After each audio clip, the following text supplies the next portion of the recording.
सरकार में, एमसीडी में, तो भाजपा ने इस पर क्या किया आज तक? सिर्फ वोट बैंक की राजनीति हो रही है।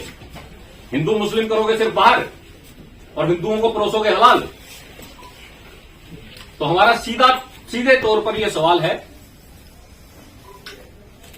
कि भाजपा ने इस मुद्दे पर क्या किया। अब आइए आप तिहाड़ के मुद्दे पे। का नहीं है, इसमें कश्मीर के अलगाववादी और कश्मीर के जो उग्रवादी हैं वो भी सम्मिलित हैं। और ये दिल्ली के जेलों के अंदर क्या कर रहे हैं कि जो अन्य मुसलमान हैं जेलों के अंदर बंद, उनका ये ब्रेन वॉश कर वहां से एक बहुत बड़ी स्ट्रैटेजी क्रिएट कर रहे हैं देश के अंदर दंगे करने की, जिसमें कि तिहाड़ जेल के कुछ कह रहा हूं मैं, तिहाड़ जेल के कुछ ऐसे अधिकारी हैं, भ्रष्ट अधिकारी हैं जो इनका पूरा समर्थन कर रहे हैं। और कारागार नंबर 1 जो है तिहाड़ जेल का, वो पूरा का पूरा इनके कंट्रोल में है और इनके फाइनेंस और इनके सिस्टम के साथ चल रहा है वहां पे। ये हमारा तीसरा खुलासा। हम सावरकर की विचारधारा को फॉलो करते हैं और हम उनका ही मिशन लेके चल रहे हैं। हमको सत्ता में नहीं जाना है, हमको सत्ता में परिवर्तन चाहिए और कॉम्प्रोमाइज से नहीं चीजें चलेंगी।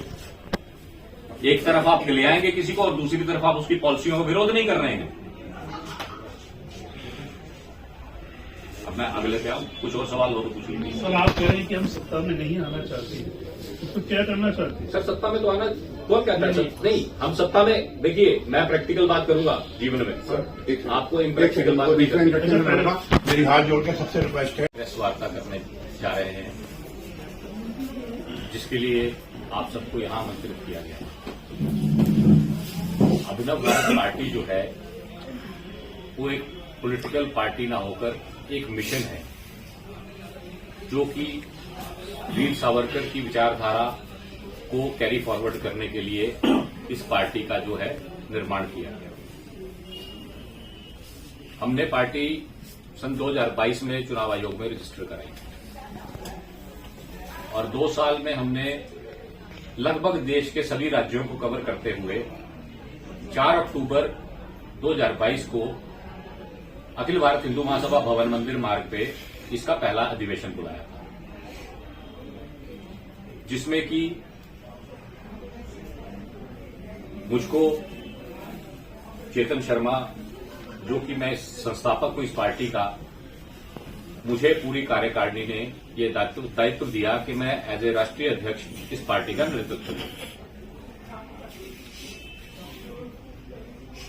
इसके बाद हमने पिछले 2 महीने में दिल्ली के अंदर विभिन्न विधानसभाओं का जो है वो सर्वे कराया अपने कार्यकर्ताओं द्वारा और अपने लोगों द्वारा।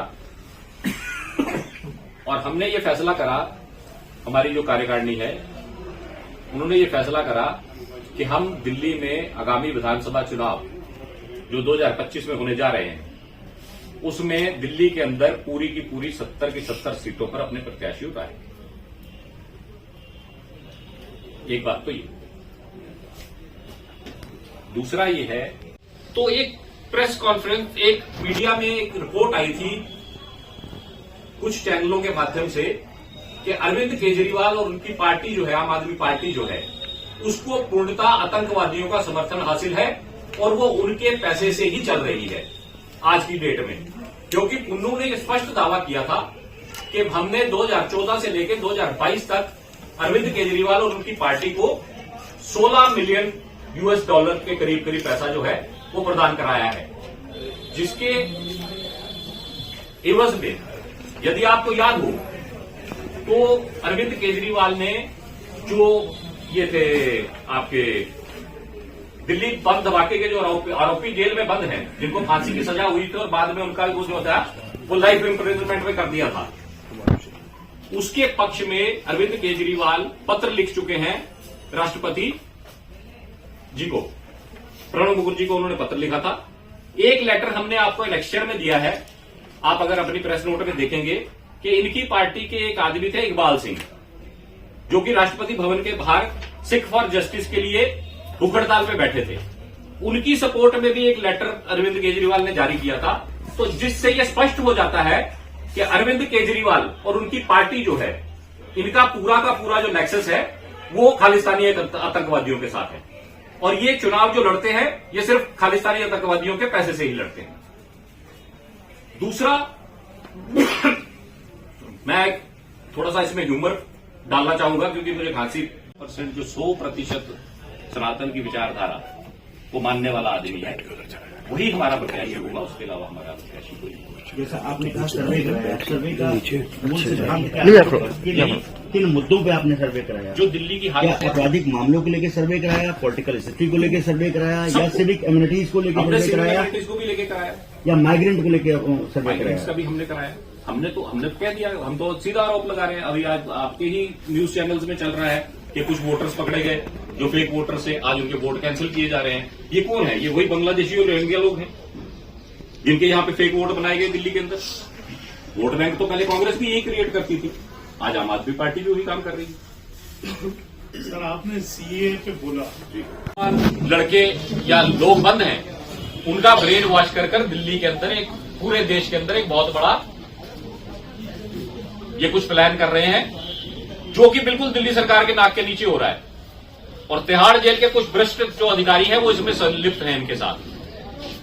अब दावे के साथ कहते हैं कि अगर केंद्र सरकार इंक्वायरी कराए तो कारागार संख्या 1 के अंदर पूरा का पूरा जो जेल का सिस्टम है वो आपको पीएफआई द्वारा संचालित मिलेगा, उनकी धनराशि के द्वारा संचालित होता है। और इसका हम आपको ओपन चैलेंज दे रहे हैं हम केंद्र सरकार को। और ये कौन कर रहा है? किसके संचालन में है? दिल्ली सरकार के संचालन में। और यहां पे फिर केंद्र की सरकार मौन है। तो कहीं ना कहीं इन सब चीजों से ये कनेक्टिविटी पता लग रही है कि इनका आपस में कोई ऐसा इम्पैक्ट हो चुका है जिसमें कि अरविंद केजरीवाल आने वाला विधानसभा चुनाव हारने के लिए लड़ रहे हैं, ना कि जीतने के लिए लड़ रहे हैं। आपकी पार्टी का मैं राष्ट्रीय सहारा से ज्ञान प्रकाश हूँ। वहां तक मुफ्त शिक्षा दीजिए और युवाओं को रोजगार के अवसर प्रदान करिए।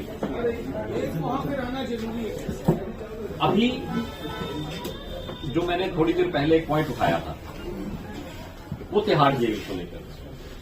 अब तिहाड़ जेल भी जो है वो संचालित है दिल्ली सरकार द्वारा। हमारी जानकारी के अनुसार दिल्ली की तिहाड़ जेल के सेल नंबर शाखा नंबर 1 में जो पीएफआई के आतंकवादी उसमें लॉज थे, उनका और दिल्ली दंगों के आरोपियों का एक बहुत बड़ा नेक्सस चल रहा है जेल के अंदर, जिसमें कश्मीर के देख लीजिए यमुना नदी की करोड़ों अरबों का पैसा आ रहा है। और क्या यमुना की स्थिति पिछले 10 सालों में केजरीवाल सुधार सके, या वो और बद से बदतर होती गई? आप एजुकेशन की सिस्टम की बात करिए, ये हाईटेक स्कूल बनाने की बात करते हैं, लेकिन इनके अपने कितने कार्यकर्ता, कितने मंत्री, कितने इनके विधायक और कितने अधिकारियों के बच्चे जाते हैं उन हाईटेक स्कूलों में? खुद तो ये अपने बच्चों को क्रिश्चियन स्कूल्स में पढ़ाते हैं और बाद में कहते हैं कि हमने हाईटेक एजुकेशन दे रहे हैं दिल्ली के अंदर। दिल्ली की जनता को केजरीवाल जी ने जितना ठगना था ठग लिया 10 साल। अब इनको दिल्ली की जनता जो है वो बाहर का रास्ता दिखा रही है इस पूरी की पूरी पार्टी को। और वैसे भी मैंने शुरू में कह दिया कि ये तो चुनाव ही हारने के लिए लड़ रहे हैं, क्योंकि इनको जीतना ही नहीं है।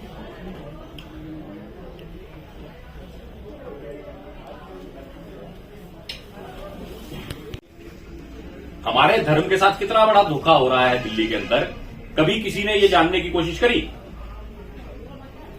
हम हिंदू तो हलाल खाते नहीं ना, तो फिर हम कैसे खा रहे हैं? क्योंकि हमको परोसा जा रहा है। और कई सालों से, कई दशकों से इस गाजीपुर स्थित डिपो को जो है स्लॉटर हाउस है, इसको मुस्लिम संचालित करते हैं, उनके द्वारा बनाई हुई कंपनियां संचालित करती हैं। और वही लोग जो है तो दिल्ली की जनता को भ्रमित कर ये एमसीडी के अंदर जो है वो हलाल मीट परोसा जा रहा है। एक तो हमारा ये मुद्दा है कि अगर इसको जल्दी से जल्दी एमसीडी इस पे संज्ञान नहीं ली और हम ओपनली दिल्ली के एलजी साहब को ये कहना चाहते हैं कि इस पे संज्ञान लें, जहां झटके की दुकानें हैं वहां झटका बिकेगा, जहां हलाल की दुकानें हैं वहां हलाल बिकेगा। हम ये नहीं कहते तुम्हारा हलाल भी बंद करेंगे, भैया तुमको जो खाना खाओ, लेकिन जो मेरा धर्म मुझे नहीं अलाउ करता मैं वो क्यों खाऊं? मेरा हिंदू भाई वो क्यों खाए, जिसको मैं धर्म अलाउ नहीं करता। तो इसमें हम चाहते हैं कि आपके जो एलजी साहब हैं, इसका तुरंत संज्ञान लें। इसमें हम एक ज्ञापन देने वाले हैं और इस चीज को दिल्ली के अंदर हम बंद करा कर रहेंगे। अभिनव भारत पार्टी का यह संकल्प है कि दिल्ली के अंदर हिंदुओं को और सिखों को हलाल नहीं परोसा जाएगा। ये हमारा जो है एक मेजर पॉइंट है।